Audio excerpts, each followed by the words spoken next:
Storytelling within marketing. Um, Thank you for joining us in July. Hopefully, some of you got some time off over the summer. My name is James Digby. I'm the MD of Bright. We support values-led and purpose-led organisations and businesses with their marketing and their recruitment advertising, typically through media planning, but we do also provide strategic advice, and some of that advice is around kind of the narrative that you're using to target your target audience, and that's what we're going to be talking through today. How can you use storytelling as a tool to be able to convert more people? Um, our campaigns that we run each year, they're roughly on track to be about 5,000 this year. They were over 5,000 last year. And we have a number of resources that are linked to the data we get from those campaigns. So feel free to download them. If you need some support, feel free to ask us any questions as we go along in this session. But we do also provide a recording of this. So afterwards, we'll be emailing that out. And we also offer a free consultation to anybody that attends our masterclasses. So feel free to contact me after the session if you'd like to book that in. So before we get into kind of the details of how to use storytelling, it's well worth kind of starting off with what is storytelling. So storytelling in marketing is a tool that goes beyond just conveying the facts of your products or your services, and it creates a narrative that builds up an emotional connection between you as a company or organization and your customers and potential customers. That emotional connection we know has a significant impact on your ability to convert people. So getting your target audience right is only one side of the story. That ability to build up an emotional connection with people is what really gets you that ability to convert people at every level of your marketing funnel. We know that it's important to be focusing on what you're putting out to people at the moment, because we've got to a point in history where people kind of almost bombarded by advertising across multiple different platforms. And therefore, you need to stand out. You need to be able to connect with people, make yourself relatable, and build an emotional connection to people, because that's how you maintain that brand reputation. And that's also how you improve your conversion rates in terms of click-throughs at each of those different funnel stages.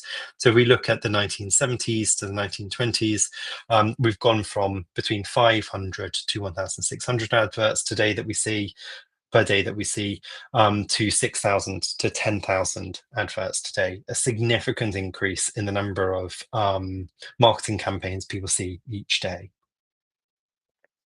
We also know that in terms of the different channels that are out there, marketing fatigue is becoming a real problem. A significant number of people would like to see less marketing. A significant number of people feel bombarded by marketing. So it's important that we keep the touch points to the minimum. And we also make sure that each of those touch points that we do have with potential people are highly valuable. And the best way to do that is through having a narrative that builds an emotional connection that is repeatable, believable, and authentic. So, how can we do this in kind of sectors where being values led, doing good in the world is an integral part of what we do? Education is a great area to kind of look at. There is a real need out there at the moment to distinguish yourself. There seems to be a lot of competition, but also there seems to be a lot of problems if you're in the sector that you'll be well aware of, such as kind of the political landscape, taxes, the cost of living, lower birth rates, a whole range of things that you don't have control over. So to build an emotional connection with those people that are suitable for your educational organization, whether it's a business or a school, whatever it might be, is exceptionally important. Um, you can use storytelling to emphasize the human experience that you provide with your product or service, and bring to life the values and achievements that you have as a community within, say, your school, for example. I think that that values piece is really important to me. I believe very strongly in positioning yourself to potential customers through values, but I also believe very strongly that it's very easy just to talk about values in a very generic sense and not do anything about it. Storytelling is a great way to give you a bit of structure so that you can promote out your values and make it something that people are interested in. It is, at the end of the day, important that your marketing is a sales pitch. So storytelling can help you um, have a compelling sales pitch to people rather than one that people just see as fairly generic. And it can help people to understand why you're different. So what are your strengths? What are your achievements as an organizational business? So it can do a lot of different things. And then finally, we talk a lot about the trust and the loyalty that you can build with people. Is really important that you're constantly thinking about how can you build loyalty within your potential customer base, but also your current customer base. And storytelling is a very good way to do that. So, how does storytelling work? Storytelling gives a structure for a narrative. So, typically, the narrative works in the following way. So, your target audience has a unique problem for unique for that target audience, and it hears how your brand story shares the values of your organization and therefore solves the problem in a way that aligns with their own values. Once they've heard that, it then makes an emotional connection and it also matches their functional needs. So it's important that in your marketing, you're both playing on that emotional part and on that functional part of actually solving a problem that they have. Um, that connection is what causes them to take action. So typically that's clicking through, hopefully engaging with something like a contact us form, or engaging, potentially even purchasing a product or a service directly through you.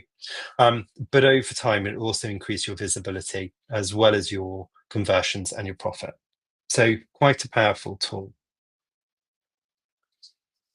To be able to do this, I think the most important part is the beginning part, as always with marketing, it's very important to understand your audience. If you don't do that, it's very difficult to understand their pain points and what they're currently struggling with, and therefore you're going to find it next to impossible to build a compelling story for your organization or business.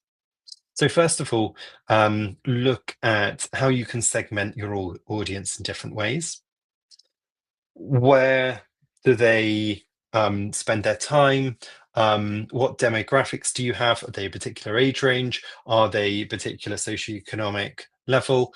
Are they within a certain geographic area? And a lot of people might do that as a radius, but you will be better off if you were to do that, say, by postcode or area, and build up a really careful idea of your target audience.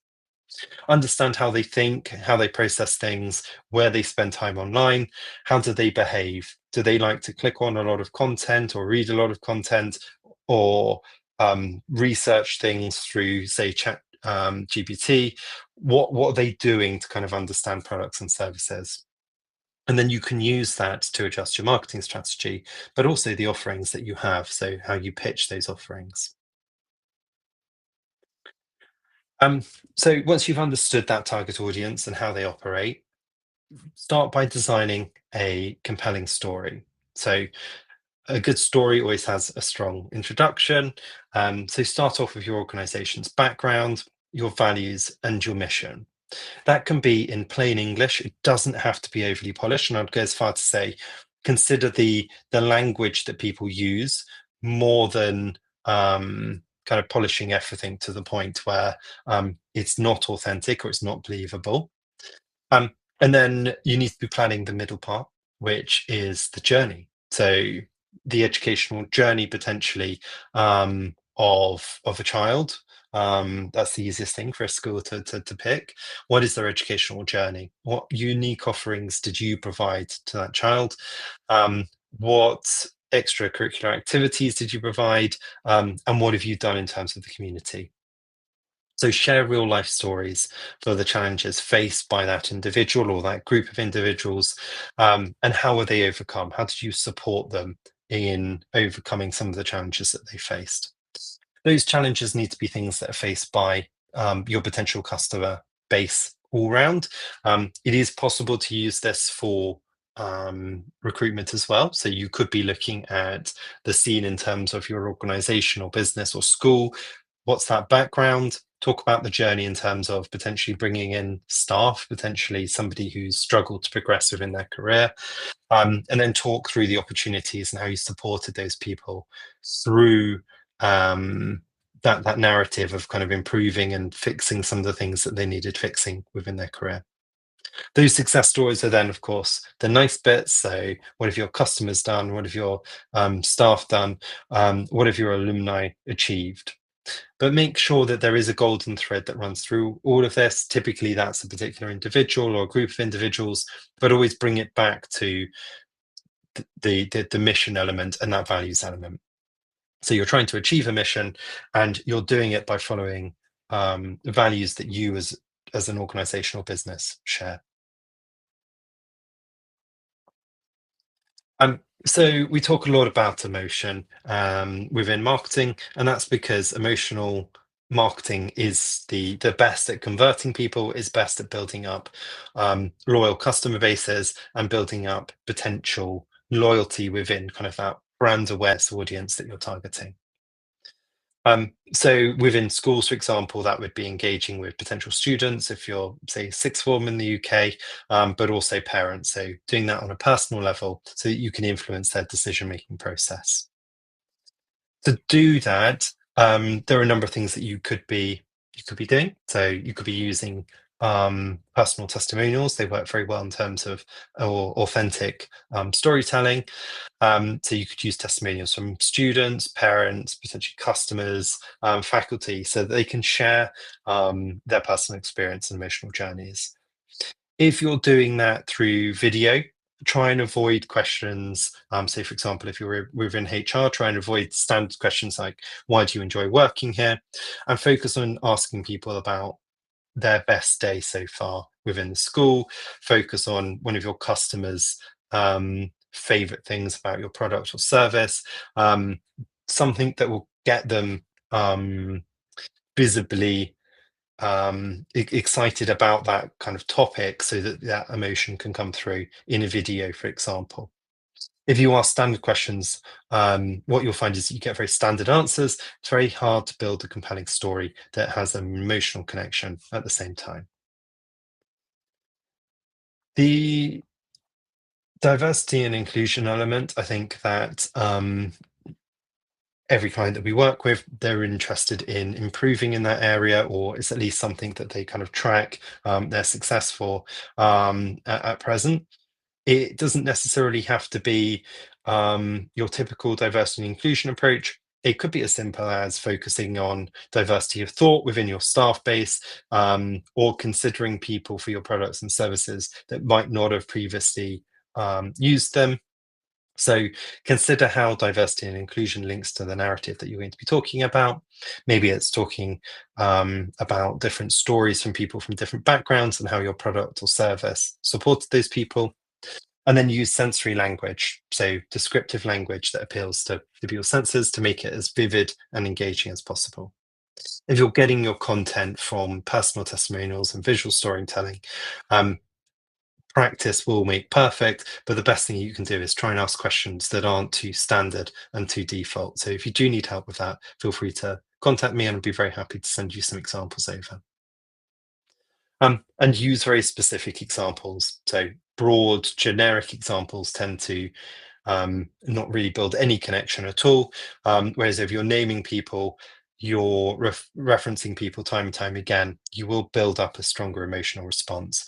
And we know that people need to see those touch points about 8 to 15 times. So it's a good number of touch points before people actually take action.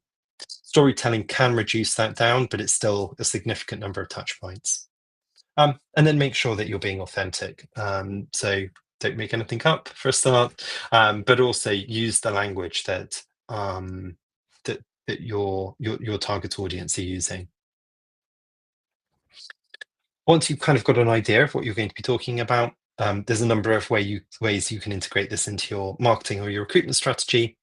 So you can be using blogs and articles that can work really well in terms of SEO as well. It'll help you with your ranking of your content, but you can use it to illustrate kind of key points. So in your job advert, if you're a recruiter, for example, when you're talking about promoting staff development and improvement, storytelling in articles and blogs can be used to promote out to people in a very authentic way the journey someone's taken within your organization or business or school so that they have improved within their career.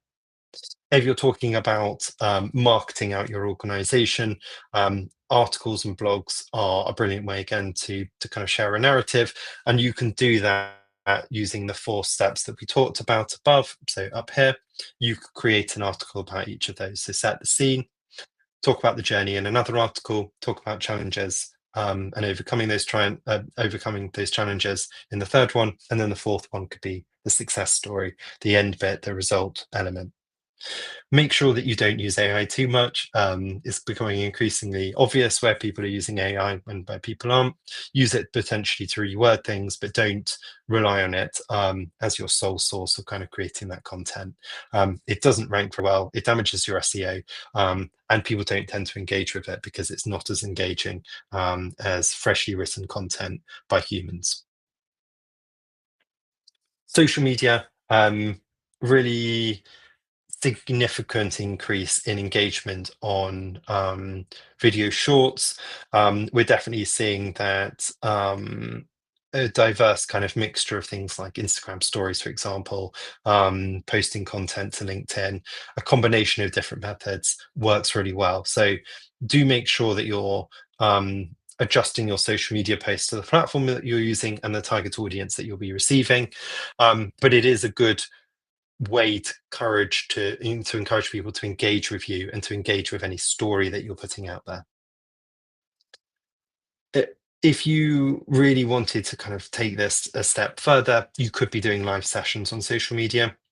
So you could be hosting um, face-to-face conversations with people. You could even be doing kind of something like a virtual tour around your building or your site, and you could be engaging with people through similar kind of sessions like this, where people can have their questions answered. So do think about how you could be using storytelling in a very live sense. So you could be talking through kind of the situation that somebody's been through, and then you could be opening it up in a live session to questions. Not a lot of people use email marketing compared to how it used to be used. So some of that budget and some of that time resource is getting pushed more into social media and therefore taking away from email marketing. But if you get your target audience right and you get the right contacts within your subscribers, then email marketing can be a brilliant way to engage with your audience. And it can also be a great way just to drip feed through this story telling process that we talked about earlier. So setting the scene in an email, talking about journey in the next email, then challenges, and then your success stories. In terms of the platform that you have, not all platforms will allow you to do this, but you can divide up your target audience. So you could be having different content for different people. If your platform does allow that, you can get a significantly better open rate and click-through rate by just tailoring the stories that you pick, the case studies and the examples and the testimonials that you pick for each campaign that goes out. So this is a very high level overview. I'm just going to jump back to this slide because it's the most important one. This is a very high level overview of storytelling. There's plenty of time to ask some questions because I am at the end of the presentation. So there is a chat window in the bottom right hand corner, so feel free to ask any questions that you might have. If you need to go away and digest what you've heard, we are going to be sharing the recording this afternoon, so we'll send that across to everybody that's signed up. But in the meantime, I'll just stay online and I'll answer any questions that people might have. But thank you very much for those that don't have any questions. Thank you very much for your time.